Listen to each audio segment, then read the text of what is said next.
Hook शुरुआत का डरावना दृश्य। रात के बजे पुराने घर के तहखाने से किसी लड़की की चीखें गूंज रही थीं।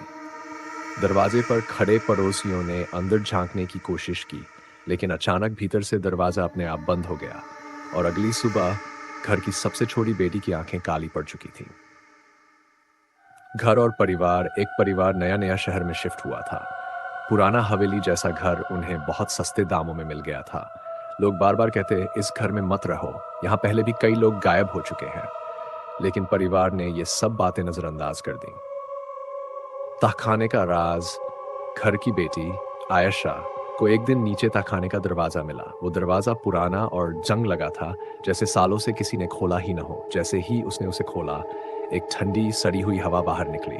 उसके कानों में फुसफुसाहट गूंजने लगी। आ, मुझे आजाद कर, मैं तेरा साया हूं। आयशा को समझ नहीं आया और वह नीचे चली गई। वहां अंधेरे में एक जिन कैद था। वो जिन इंसानी औरतों पर हवस के लिए भूखा था। जिन का कब्जा धीरे धीरे जिन ने आयशा के जिस्म और दिमाग पर कब्जा कर लिया। शुरू में घर वालों को कुछ पता नहीं चला, लेकिन आयशा का बर्ताव बदलने लगा। कभी उसकी आंखें लाल हो जाती, रात को वह खुद से बातें करती, और आधी रात तहखाने से अजीब आवाजें आती, जैसे कोई करा रहा हो। जिन हर रात आयशा पर सवार होता और अपनी हवस मिटाता। लेकिन ये कोई साधारण जिन नहीं था। ये इतना ताकतवर था कि आयशा की चीखें भी दबा देता। डर का सच, एक दिन उसकी माँ ने तहखाने से आती आवाजें सुन ली। वो नीचे गई और जो देखा, उसकी चीख ही निकल गई।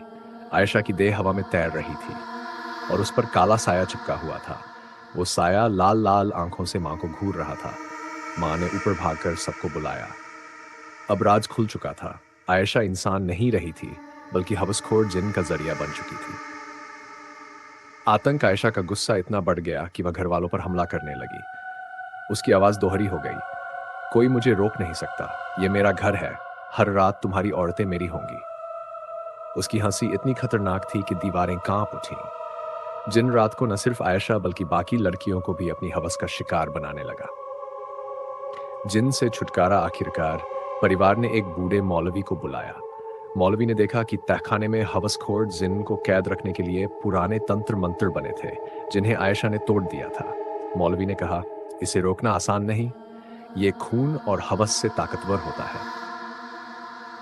उन्होंने पूरा घर बंद करवा दिया और ताबीज बांधकर कुरान की आयतें पढ़नी शुरू की। जिन चीखने लगा, उसकी आवाज गूंज उठी, तुम मुझसे उसे छीन नहीं सकते, वो मेरी है, मेरी। आयशा तड़पने लगी, उसकी हड्डियां तोड़ती हुई आवाजें आने लगीं। घर की खिड़कियां अपने आप खुलने लगीं, चीजें उड़ने लगीं।